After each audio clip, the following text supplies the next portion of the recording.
Bulletin کے آغاز میں افسوسناک خبر۔ بلوچستان میں پنجگور کے علاقے خدا آبادان میں مسلح افراد نے گھر میں گھس کر فائرنگ کر دی۔ محنت مزدوری کے لیے آئے 7 افراد جاں بحق، 1 زخمی ہو گیا۔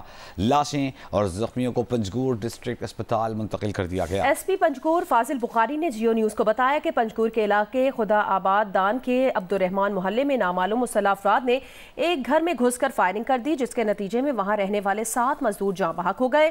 ذرائع کے مطابق کل عدم BLA کے دہشت گردوں نے 7 مزدوروں کو قتل کیا۔ مرنے والوں کی شناخت ساجد، شفیق، فیاض، افتخار، خالد، سلمان، اللہ وسایا کے نام سے ہوئی ہیں، جبکہ بلال زخمی ہے۔ جاں بحق اور زخمی مزدوروں تمام افراد کا تعلق پنجاب کے مختلف علاقوں سے تھا۔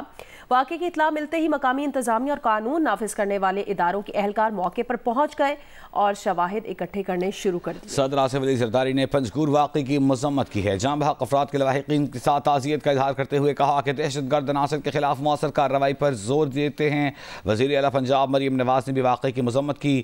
وزیر اعلیٰ بلوچستان سرفراز بگٹی نے کہا کہ بلوچستان میں ایک بار پھر دہشت گردوں نے مزدوروں پر وار کیا، بے گناہ شہریوں کے قتل کا حساب لیں گے۔ وزیر اعلیٰ سندھ مراد علی شاہ نے مذمت کرتے ہوئے کہا کہ ایسے واقعات قومی یکجہتی کو نقصان پہنچانے کی سازش ہیں۔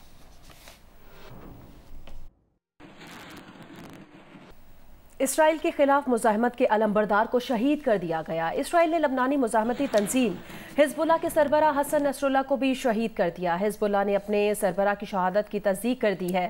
حسن نصر اللہ کی عمارت کو اسرائیلی فضائیہ نے 15 بنکر بسٹر میزائلوں سے نشانہ بنایا۔ حسن نصر اللہ عمارت کے زیر زمین 14ویں منزل میں موجود تھے۔ حملوں میں عمارت مکمل تباہ ہو گئی۔ حزب اللہ کے سینئر رہنما علی کرکی اور حسن نصر اللہ کی بیٹی زینب نصر اللہ بھی اس حملے میں شہید ہو گئیں۔ حسن نصر اللہ کی شہادت کے بعد لبنان کے مختلف شہروں میں لوگ سڑکوں پر نکل آئے، اسرائیل کے خلاف نعرے لگائے۔ ادھر ایران میں بھی امام علی رضا کے روزے پر سینکڑوں سوگوار جمع ہوئے۔ ایران میں 5 روزہ جبکہ عراق میں 3 روزہ قومی سوگ کا اعلان کر دیا گیا ہے۔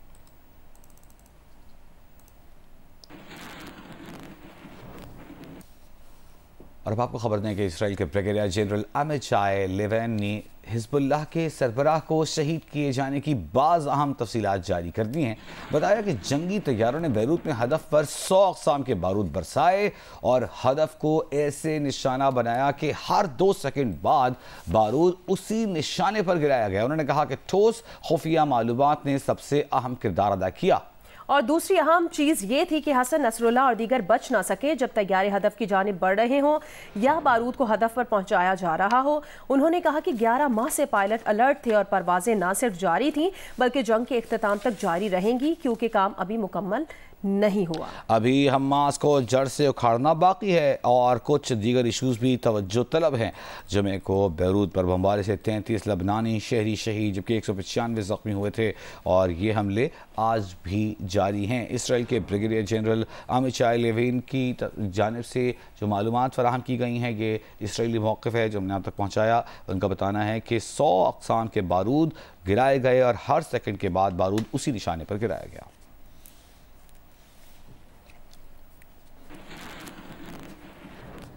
امریکی صدر جو بائیڈن نے کہا کہ حسن نصر اللہ کے اختتام سے انصاف کا عمل پورا ہوا، اب غزہ اور لبنان میں جنگ بندی ہونی چاہیے۔ حسن نصر اللہ کی شہادت کو اسرائیل کا منصفانہ اقدام قرار دیتے ہوئے امریکی صدر نے کہا امریکہ حزب اللہ، حماس، حوثیوں اور ایرانی حمایت یافتہ دہشت گرد گروہوں کے خلاف اسرائیل کے دفاع کے حق کی مکمل حمایت کرتا ہے۔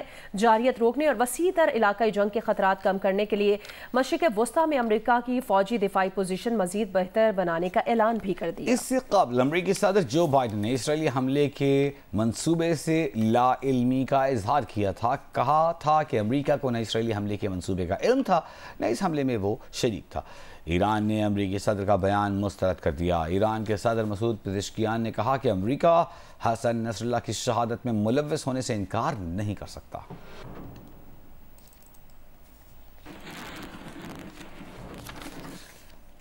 اور اب آپ کو بتائیں کہ حسن نصر اللہ کی شہادت پر عراقی رہنما آیت اللہ سیستانی اور مقتدہ صدر کا گہرے رنج و غم کا اظہار سامنے آیا ہے۔ حماس اور یمن کے حوثی گروپ کی جانب سے بھی گہرے دکھ کا اظہار کیا گیا۔ ایران کے روحانی پیشوا آیت اللہ علی خامنئی نے کہا کہ صہیونی حکومت کے حکمران دہشت گرد گروہ نے غزہ میں جاری مجرمانہ جنگ سے کوئی سبق نہیں سیکھا۔ لبنان کے لوگوں اور حزب اللہ کے ساتھ کھڑا ہونا تمام مسلمانوں کا فرض ہے۔ ترک صدر رجب طیب ایردوان نے کہا کہ اسرائیل نے اپنی نسل کشی، قبضے اور جاریت کی پالیسی کا نیا ہدف لبنان کو بنا لیا ہے۔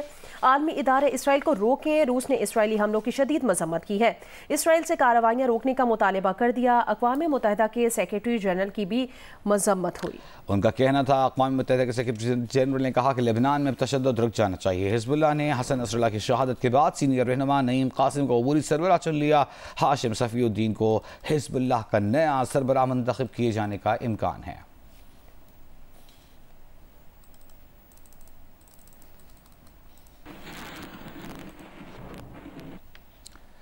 اور اب آپ کو بتائیں کہ اسرائیلی وزیر اعظم بنجامن نیتن یاہو نے کہا ہے کہ حزب اللہ کے رہنما حسن نصر اللہ کا قتل خطے میں طاقت کا توازن بدلنے کے لیے ضروری تھا۔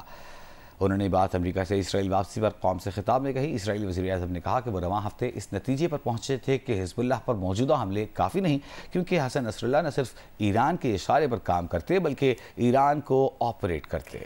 حسن نصر اللہ ایران کی برائی کا محور اور مرکزی انجن تھے۔ اسرائیلی وزیر اعظم نے کہا کہ انہوں نے بے شمار اسرائیلیوں کے قتل کرنے والوں سے حساب چکا لیا ہے۔ شعلہ بیان مقرر اور خطے میں ایران کی سرپرستی میں قائم مزاحمت کے محور کے اہم رکن شیخ حسن نصر اللہ نے 1992 میں حزب اللہ کی قیادت سنبھالی تھی۔ 1960 میں پیدا ہونے والے شیخ حسن نصر اللہ کی زندگی پر ایک نظر اس رپورٹ میں۔ مشرقی بیروت کے علاقے برج حمود میں پیدا ہونے والے حسن نصر اللہ اپنے پیشرو عباس الموسوی کے اسرائیلی گن شپ ہیلی کاپٹر سے قتل کے بعد 1992 میں 32 سال کی عمر میں حزب اللہ کے سیکریٹری جنرل منتخب ہوئے۔ انہوں نے عراق کے شہر نجف میں 3 سال تک سیاست اور قرآن کی تعلیم حاصل کی۔ یہیں ان کی ملاقات لبنانی عمل ملیشیا کے رہنما سید عباس موسوی سے ہوئی۔ 1978 میں حسن نصر اللہ کو عراق سے بے دخل کر دیا گیا۔ لبنان کے خانہ جنگی کی لپیٹ میں آنے کے بعد حسن نصر اللہ نے عمل تحریک میں شمولیت اختیار کر لی۔ انہیں وادی بقا میں عمل ملیشیا کا سیاسی نمائندہ مقرر کیا گیا۔ اسرائیلی فوج کے 1982 میں بیروت پر حملے کے بعد حسن نصر اللہ عمل سے علیحدہ ہو کر حزب اللہ میں شامل ہوئے۔ حسن نصر اللہ کی قیادت میں حزب اللہ اسرائیل کی ایک اہم مخالف تنظیم کے طور پر ابھری۔ انہوں نے اسرائیلی افواج کے خلاف چھوٹے پیمانے پر جنگ کی پالیسی اپنائی اور ان کی یہ مزاحمتی تحریک 2000 میں 22 سال بعد جنوبی لبنان سے اسرائیلی افواج کے انخلا کا اہم سبب بنی۔ حسن نصر اللہ نے 2004 میں اسرائیل اور حزب اللہ کے درمیان قیدیوں کے تبادلے میں بھی اہم کردار ادا کیا اور اس معاہدے کو عرب دنیا میں حزب اللہ اور حسن نصر اللہ کی فتح کے طور پر دیکھا گیا۔ 2005 میں لبنان کے وزیر اعظم رفیق حریری کے قتل کے بعد حسن نصر اللہ نے ملک کے مختلف سیاسی دھڑوں کے درمیان ایک ثالث کا کردار بھی نبھایا۔ حماس کے 7 اکتوبر کو اسرائیل پر حملے کے بعد سے حزب اللہ لبنان اسرائیل سرحد کے ساتھ تقریباً روزانہ اسرائیلی فوجوں سے لڑتی رہی ہے۔ ایک بار پھر بات کریں گے پنجگور میں پیش آئے افسوسناک واقعے کی۔ وزیر اعظم نے پنجگور کے علاقے خدا آبادان میں مزدوروں کو فائرنگ کر کے قتل کرنے کے واقعے کی شدید مذمت کی ہے۔ وزیر اعظم شہباز شریف نے مقتولین کی بلندی درجات کی دعا کی، اہل خانہ سے تعزیت کا اظہار کیا۔ وزیر اعظم نے فائرنگ میں زخمی مزدوروں کی جلد صحتیابی کے لیے دعا کی اور ہر ممکن طبی امداد فراہم کرنے کی ہدایت کی۔ محنت کشوں اور مزدوروں پر حملوں کے بہیمانہ واقعات کی جتنی مذمت کی جائے کم ہے۔ وزیر اعظم نے وزیر اعلیٰ بلوچستان سے واقعے کی رپورٹ طلب کر لی ہے۔ وزیر اعظم نے وزیر اعلیٰ بلوچستان سے واقعے کی رپورٹ طلب کرتے ہوئے کہا کہ مجرمان کو کیفر کردار تک پہنچانے سے متعلق ہر ممکن اقدام کیا جائے۔ وزیر اعظم نے کہا کہ سرزمین پاک سے ہر قسم کی دہشت گردی کو جڑ سے اکھاڑ پھینکنے کے لیے پرعزم ہیں۔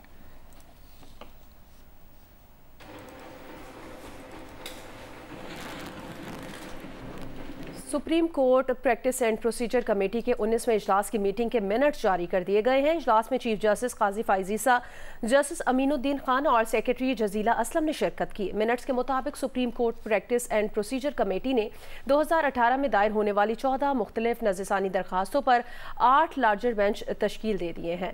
منٹس کے مطابق سیکریٹری کمیٹی نے اجلاس میں جسٹس منصور علی شاہ کا خط کمیٹی کے سامنے رکھا۔ سیکریٹری نے بتایا کہ جسٹس منصور علی شاہ نے کمیٹی کے اجلاس میں شرکت سے معذرت کر لی ہے۔